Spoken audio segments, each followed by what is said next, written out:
1 फरवरी को, और जब 1 फरवरी को रखा गया साहब तो कौन सा फिनांशियल ईयर चल रहा होगा? 2022-23।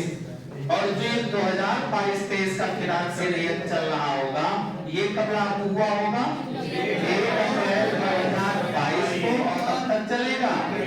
31 मार्च 2023 तक चलेगा।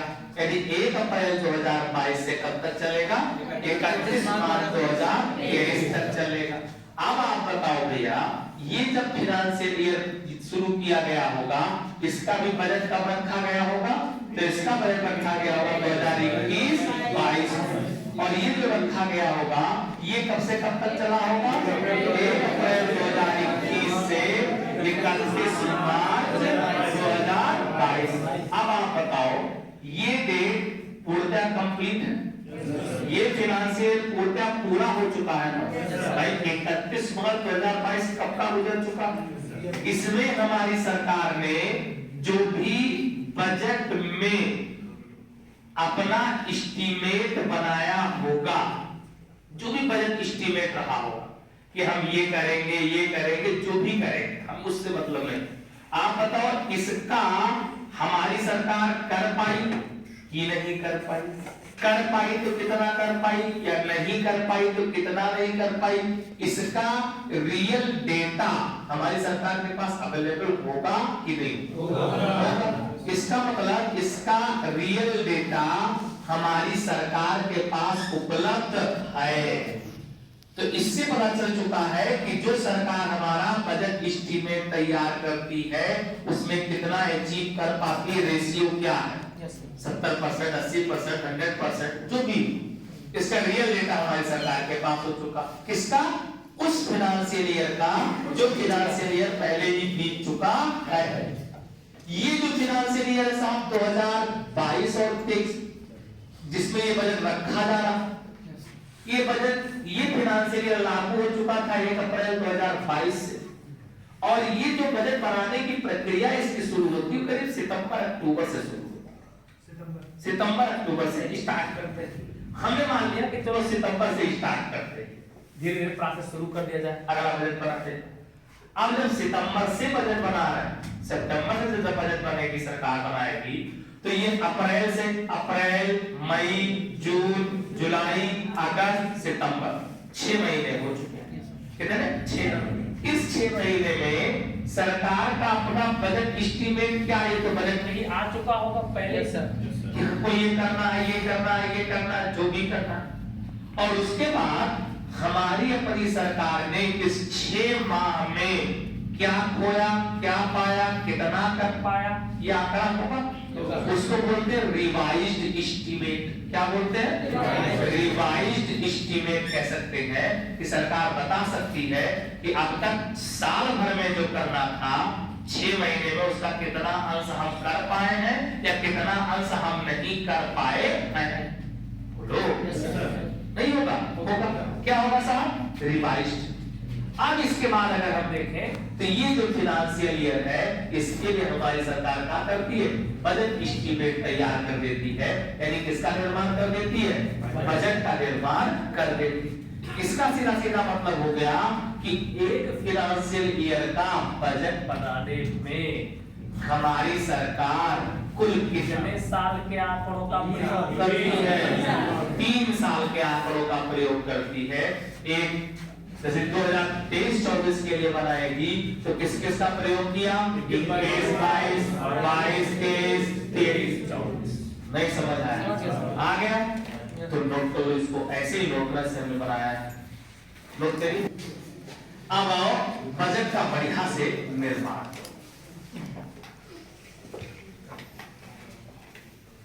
तो जो हम लोग बजट बनाने जा रहे हैं ये है फिनांशियल ईयर 2023-24 का बजट है। और ध्यान है ये इलेक्शन होने के प्रीवियस ईयर का बजट है।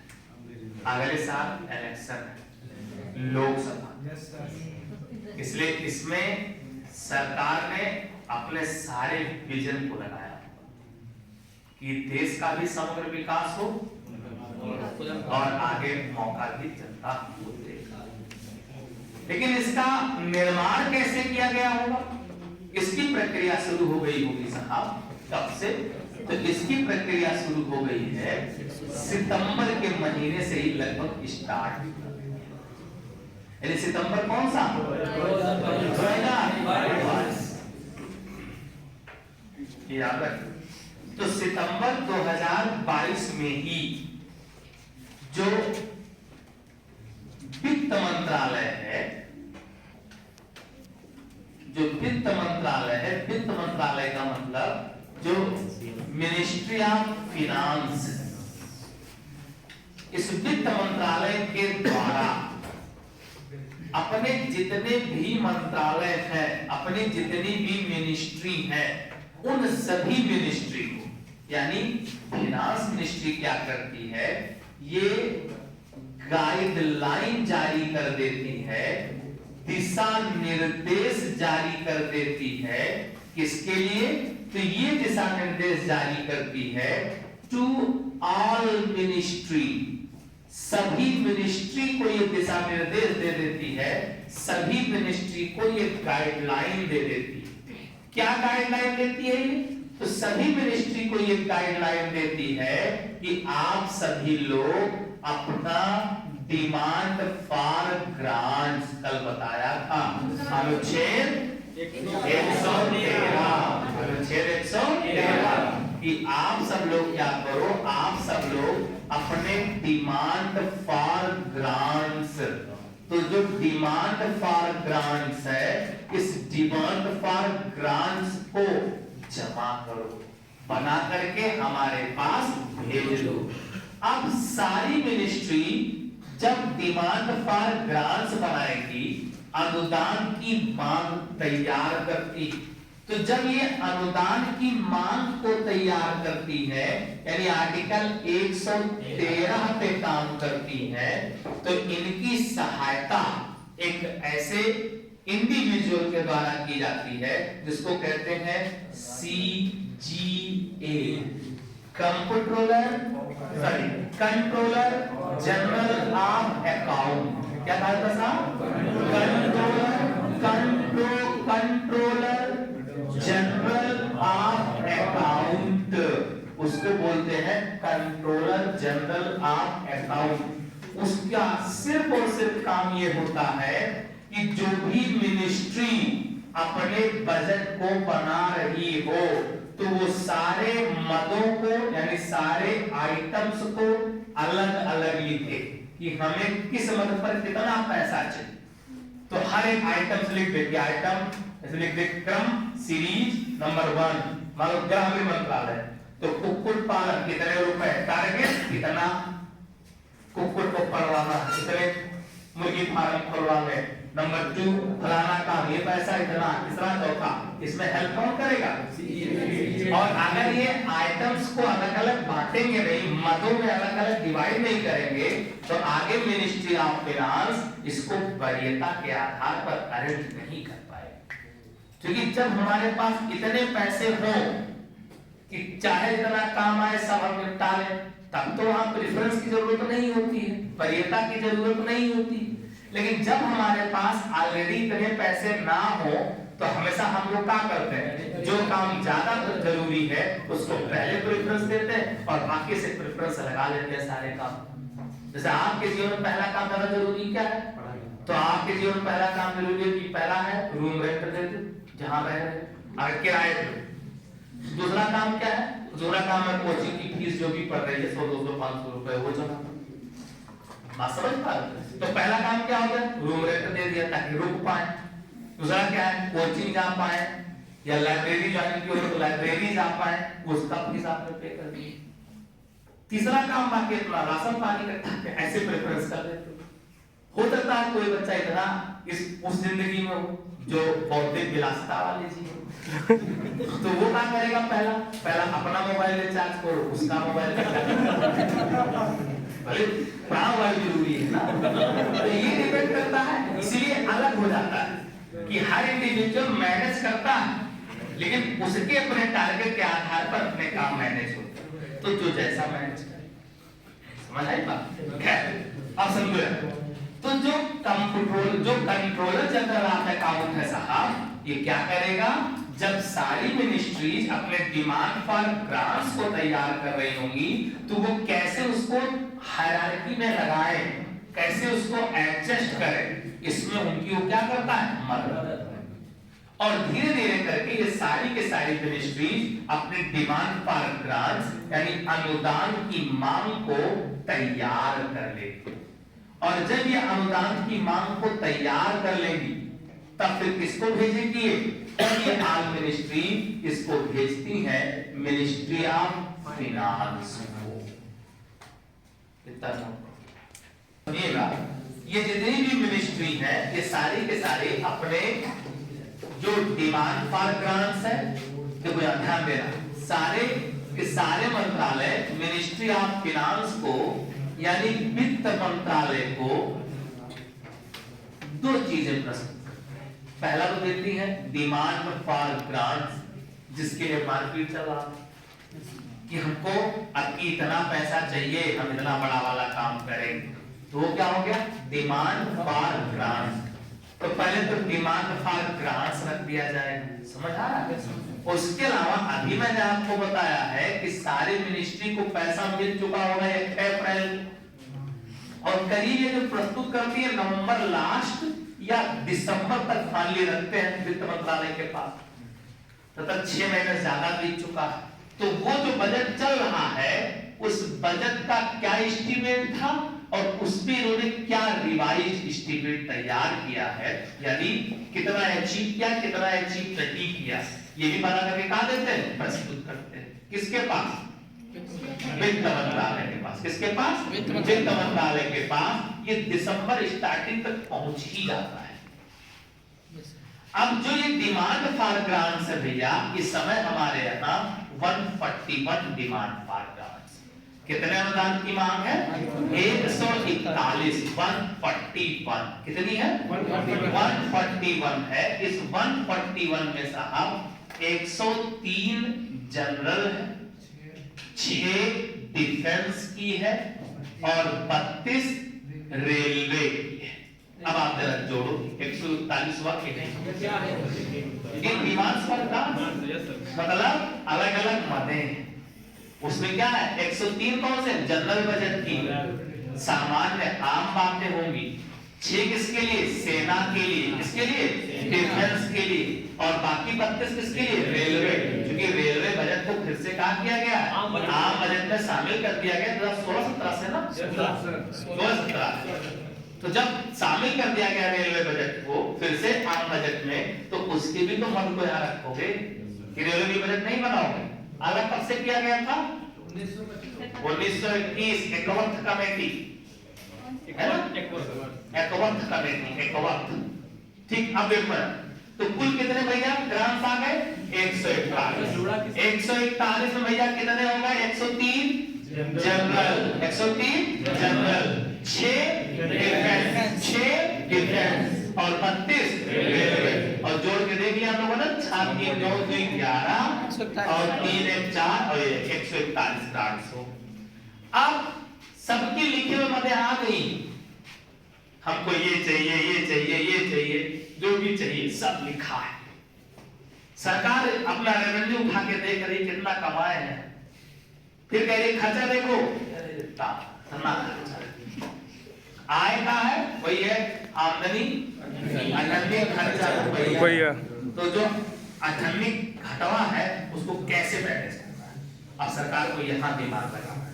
आप लोगों ने नाम सुना होगा कि हमारे संसद की एक कमेटी होती है जिसका नाम होता है एस्टीमेट कमेटी। यस सर, क्या कभी सुना है? Yes sir. कौन सी कमेटी? एस्टीमेट कमेटी, प्राक्कलन समिति होती है। कौन समिति होती है? प्राक्कलन समिति होती है, एस्टीमेट कमेटी। अब ध्यान सुनो, खूब मजेदार बातें हैं। प्राक्कलन समिति, अभी तो बजट बन रहा है, अभी लोकसभा में रखा ही नहीं गया है, बढ़िया बेहतरीन लंबी कहानी, सुनते रहोगे तो समझ में आता है। तो प्राक्कलन समिति होती है, एस्टीमेट कमेटी होती है, और जो हमारी अपनी एस्टीमेट कमेटी होती है, ये एस्टीमेट कमेटी लोकसभा के 30 सदस्य होते हैं, कितने? केवल लोकसभा वाले होंगे, और वो लोकसभा वाले कितने होते हैं? 30 सदस्य होते हैं। कहाँ के? लोकसभा। और ये जो लोकसभा के 30 सदस्य हैं प्राक्कलन समिति बनाते हैं, और प्राक्कलन समिति का काम होता है कि सरकार को बजट संबंधी मामलों में अपने सुझाव प्रस्तुत करना। क्या करना? Provide recommendation related to budgetary system. Budget के मामले में क्या करना है? अपने सुझाव देना है। इसीलिए हर साल क्या बनाई जाती है? एस्टीमेट कमेटी बनाई जाती है। It is a permanent committee of parliament. ये संसद की कहाँ है? स्थायी समिति है। एकदम याद रखिएगा कि ये केवल और केवल लोकसभा के लोगों से मिलकर बनती है। कितने लोग होते हैं? 30 लोग। कई बार पेपर में सवाल आ जाता है कि हमारे संसद की सबसे बड़ी कमेटी कौन है, तो आपको क्या लगा के आना रहता है? प्राक्कलन समिति 30। ये क्या किया? बजट पे अपने सुझाव दिए। फिर आप लोगों ने मेरे भैया नाम सुना होगा नीति आयोग। क्या सुने हो? क्या नाम सुना होगा? नीति आयोग का। नीति आयोग क्या काम क्या है? सरकार को प्लस में लेके जाना, सरकार के पैसे को सरप्लस कराना, सरकार की आय को आगे बढ़ाना। वो भी अपने सुझाव रखती है, क्योंकि नीति आयोग का चेयरपर्सन स्वयं प्रधानमंत्री होता है, तो सारी जानकारी उसके पास इकट्ठा होती है। अब क्या होगा? मिनिस्ट्री ऑफ फाइनेंस, ध्यान सुनो, सारा इनपुट इकट्ठा कर लेती है, और सारा इनपुट इकट्ठा कर लेने के बाद जो भी डिमांड फॉर ग्रांट्स उसके पास रखे गए उनको प्रेफरेंस के आधार पर, वरीयता के आधार पर, किस आधार पर भैया? वरीयता के आधार पर व्यवस्थित करती है।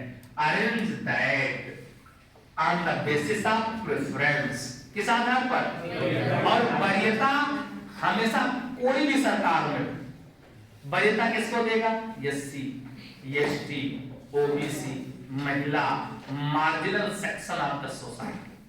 कुल मिलाकर हमारे समाज में जो मार्जिनल सेक्शन है, जो एकदम अंतिम छोर पर बैठे हैं, रिमोट एरिया, वो क्या खा रहे हैं, वो क्या पी रहे हैं, कैसे जीते हैं भला, उनके लिए काम, तो उसको ज्यादा प्रेफरेंस देती है सरकार। तो कुल मिलाकर वरीयता के आधार पर, प्रेफरेंस के आधार पर पूरे डिमांड्स फॉर ग्रांट्स को अरेंज कर लेते हैं।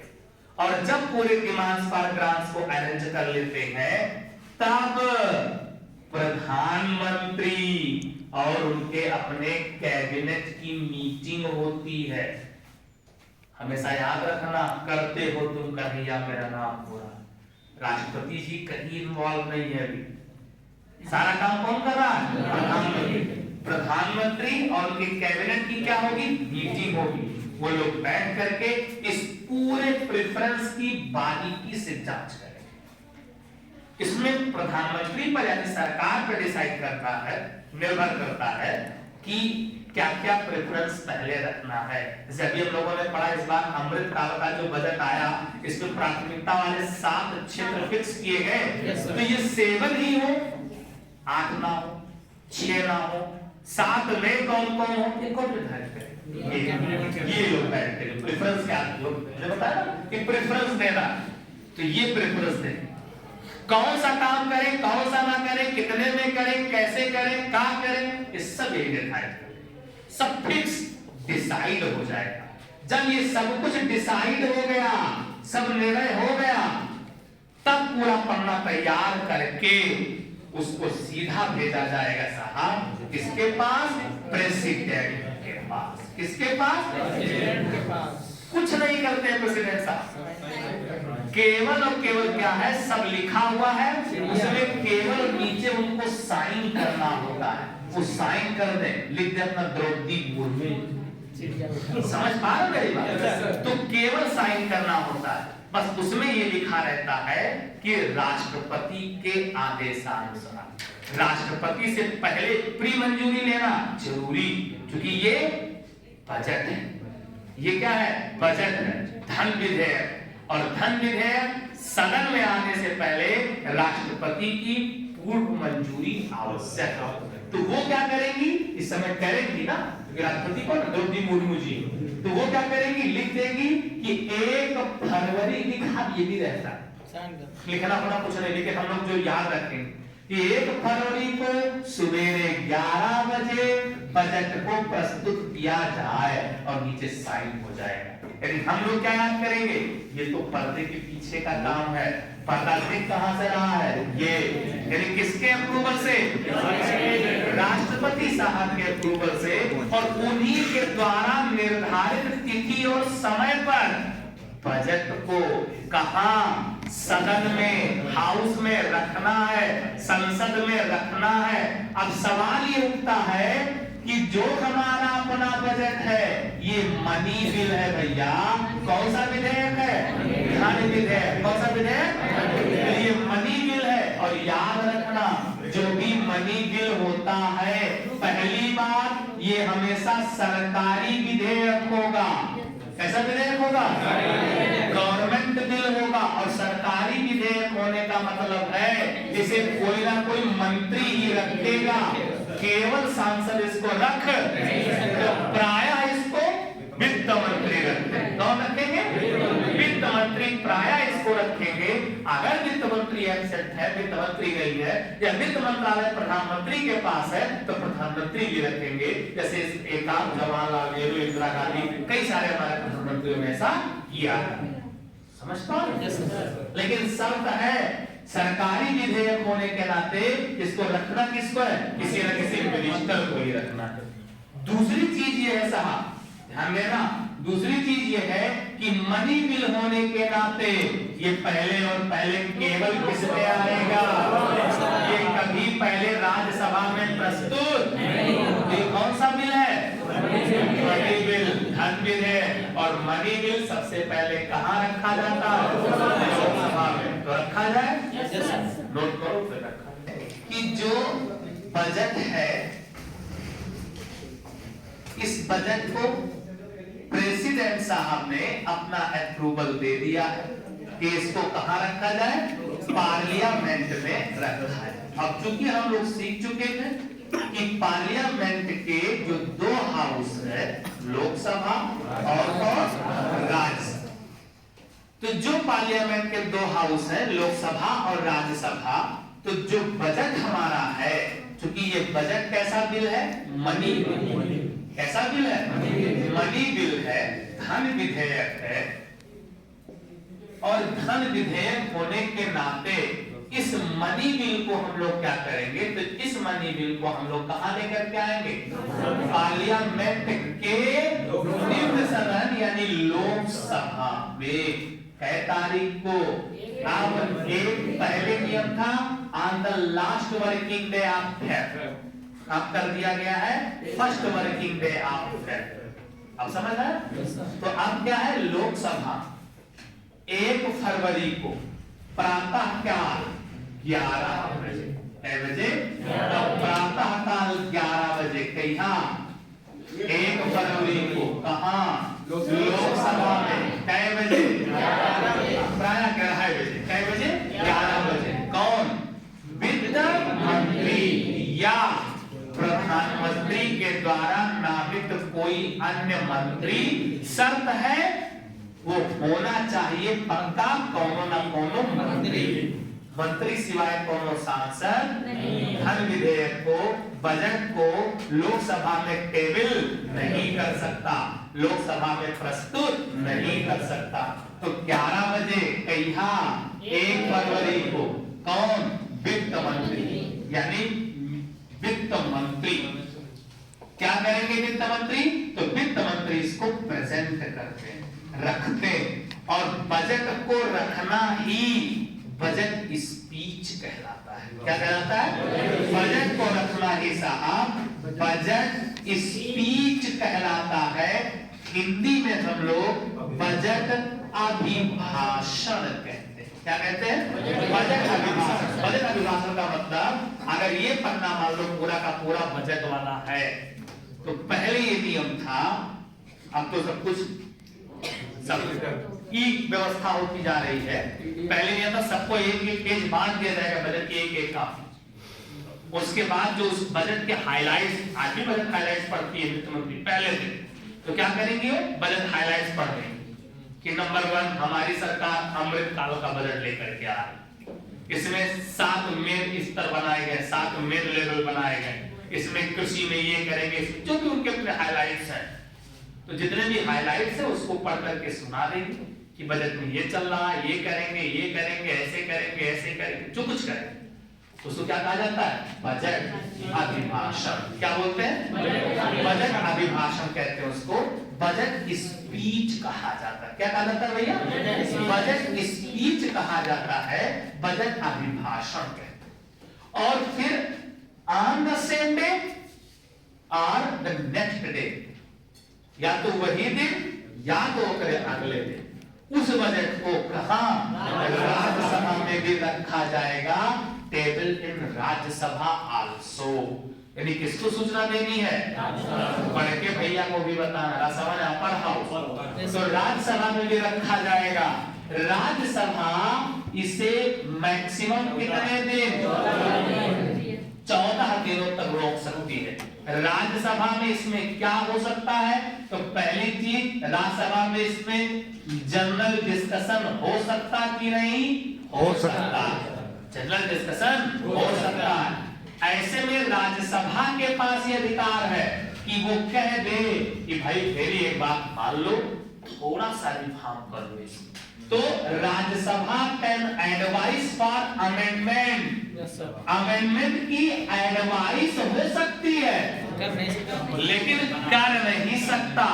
राज्यसभा के पास ये अधिकार नहीं है कि इसमें अमेंडमेंट कर दे, केवल एडवाइस है कि भैया ऐसा करो तो मजा आए, करना ना करना किसकी बारी, लोकसभा की, उसकी मर्जी। और तीसरा काम यहाँ है, क्या राज्यसभा में वोटिंग हो सकती है, नहीं हो सकती।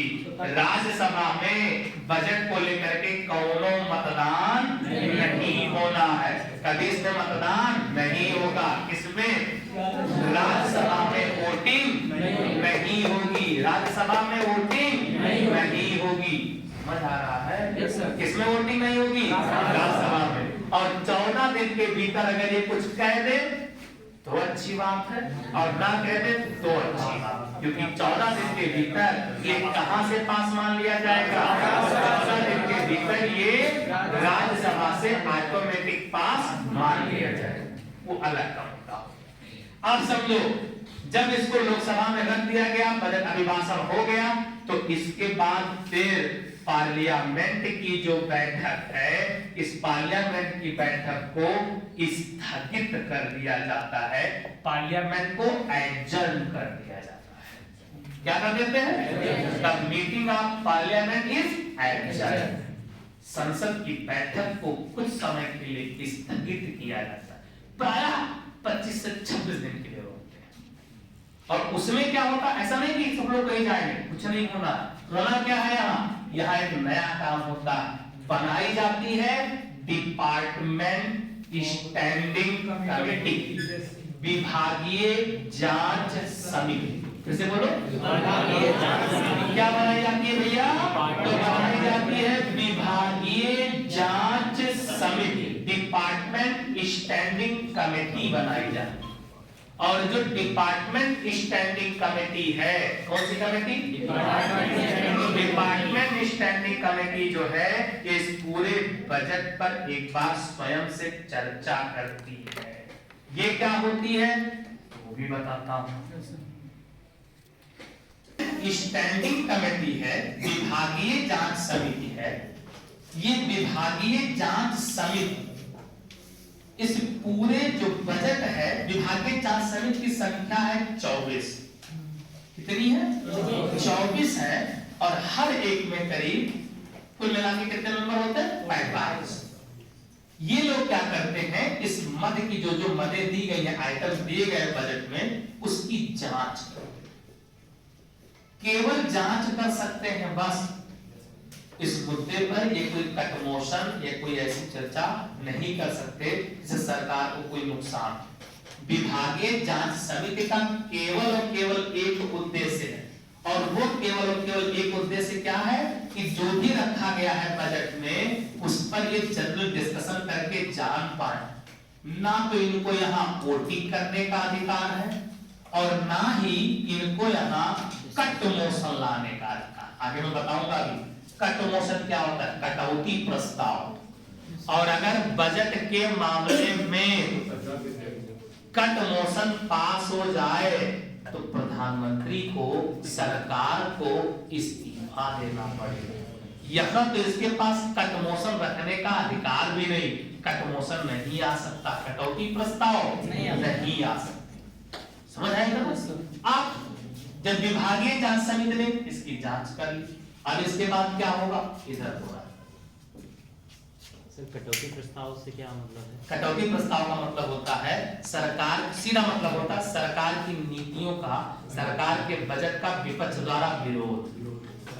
और अगर उन्होंने किसी मुद्दे को लेकर के विरोध किया, जैसे मान लो उन्होंने कह दिया आपकी ये नीति गलत है, इस नीति को हटाया जाए, और विपक्ष वालों ने जोर हल्ला मचाया हटाया जाए, और मजबूर होकर के लोकसभा अध्यक्ष को उस विषय पे मतदान कराना पड़ गया, और अगर कहीं वो पास हो गया तो इसका मतलब सरकार अल्पमत में है, माइनॉरिटी में है। और हमारे यहाँ नियम है कि सरकार में आने के लिए आपको मेजॉरिटी में रहना पड़ेगा। नियम में लिखा हुआ है साफ साफ कि लोकसभा में बहुमत दल का नेता क्या बनेगा, प्रधानमंत्री बनेगा। तो जब लोकसभा में बहुमत दल का नेता प्रधानमंत्री बनेगा तो फिर कैसे संभव हो सकता है अल्पमत वाले को सरकार में रहने। और कट मोशन के पास होने का मतलब क्या है कि लोकसभा में उनकी अपनी संख्या क्या होगी, कम, तब पे तो उनकी पॉलिसी के खिलाफ लोग खड़े हो गए। अदरवाइज हमारे यहाँ 52वां संविधान संशोधन अधिनियम 1985 अनुसूची 10 दल बदल एंटी डिफेक्शन ला, कोई भी सांसद, कोई भी मंत्री अपने सरकार की नीतियों के विरोध में नहीं जा सकता। अगर वो जाएगा तो अंडर एंटी डिफेक्शन ला, दल बदल कानून के तहत उसको उस हाउस के मेंबरशिप से भी हटाया जाएगा, एज वेल एज पार्टी से भी जाएगा। इसका मतलब पार्टी से गया तो हाउस की मेंबरशिप भी उसकी चली गई, और जब वो सांसद नहीं रहे तो किस काम का रह जाएगा, बेकार हो गया, गुड फॉर नथिंग हो गया। समझ आया? तो इसलिए ये व्यवस्था बना के रखी गई। हालांकि यहाँ कोई कट मोशन नहीं आएगा, यहाँ से क्या हो चुका है, काम फाइनल हो चुका है। इसमें कौन लोग है? इसमें उसी हाउस के लोग। आप देखो भैया, आप जब विभागीय जांच समिति का काम पूरा हो जाएगा तब फिर जो हमारी अपनी पार्लियामेंट है, कौन भैया, जो हमारी अपनी पार्लियामेंट है, ये रिज्यूम की जाएगी। रिज्यूम माने पुनः बैठक बुलाई जाएगी। समझ आया? क्या की जाएगी, रिज्यूम। और रिज्यूम करने मतलब पुनः बैठक बुलाई जाएगी, पुनः बैठक का आयोजन किया जाएगा। अब फिर से बैठक होगी। अब जब फिर से बैठक होगी मतलब अब आप मान लो कि ये पूर्णतः लोकसभा है। समझ पा रहे हो? ये पूर्णतः क्या है, लोकसभा। अब इसमें राज्यसभा का मतलब नहीं, सारा मतलब किससे, लोकसभा। अब इसमें जो वित्त मंत्री होंगे वो वित्त मंत्री ऐसे बजट लेकर के खड़ी हो जाएंगे निर्मला सीतारमण जी, और काम शुरू करेंगी। सबसे पहले रखा जाता है वोट ऑन अकाउंट। अब मैं तुम्हारे सवाल का भी आंसर देता हूं। सबसे पहले क्या रखा जाता है, सबसे पहले रखा जाता है भैया वोट ऑन अकाउंट अनुच्छेद 116 लेखा अनुदान। क्या रखा जाएगा, लेखा अनुदान रखा जाएगा। क्योंकि भैया ये वो अनुदान है, ये वो अनुदान है जो सरकार को 1 अप्रैल से जब तक बजट ना पास हो जाए तब तक सरकार को चलाने में प्रयुक्त होता है। समझ पाए? तो तब तक सरकार को चलाने में प्रयुक्त होता, तो पहले इसमें कोई ज्यादा बहस भी नहीं होती, कोई टेंशन की बात नहीं होती, कुछ भी ऐसा नहीं होता। इसके बाद जो भी चार्ज होते हैं किस पर, कंसोलिडेटेड फंड पर। यानी मान लो सांसदों का सैलरी बढ़ाना है, मंत्रियों का सैलरी बढ़ाना है, कुछ भी ऐसा चार्ज है उसको रखते हैं और उस पे चर्चा करते हैं। और साहब उस पे तो ध्वनि मत से पास, अगर अपनी सैलरी बढ़ानी है तो ध्वनि मत, जोर जोर ध्वनि मारे सब में पीट रहे हैं, वाह वाह वाह वाह, मजा आ गया। और बड़ा बहुत अच्छा। नहीं ना पीटे बाकी इसको पीट देंगे। लेकिन नियम में है कि ऐसे ही पास होगा ना, ध्वनि मत से क्या होगा, पास। और ध्वनि मत से पास होने का मतलब है, हाँ सुनो, हमने आपको क्या बताया, तो हमने आपको बताया कि सबसे पहले क्या रखेंगे, ओड ऑन अकाउंट। ये पास करा लिया, मतलब 1 अप्रैल से अब खर्चा चलाने की कोनो टेंशन नहीं है, उसका काम पूरा। फिर इसके बाद में अब किसकी जिम्मेदारी आ गई, वित्त मंत्री। अब वित्त मंत्री क्या करें, तो अपना बजट पढ़ना शुरू करें। सारे लोग बजट को सुन रहे हैं, समझ रहे हैं, ठीक। अब सुनो ना, अब इसे बोलते जा रहे हैं, पढ़ते जा रहे हैं कि बजट प्रेसिडेंट जो भी लिखा है कि हम क्या करेंगे बजट में, ये काम करेंगे, ये काम करेंगे। तब तक पता चला कि उधर जो पीछे वाले लोग विपक्ष वाले बैठे हैं, बगल में विपक्ष वाले बैठे हैं, ये सब का हल्ला मचाने लगे, जो हो गलत है, ये काम कर रही, वो जो भी करते हैं।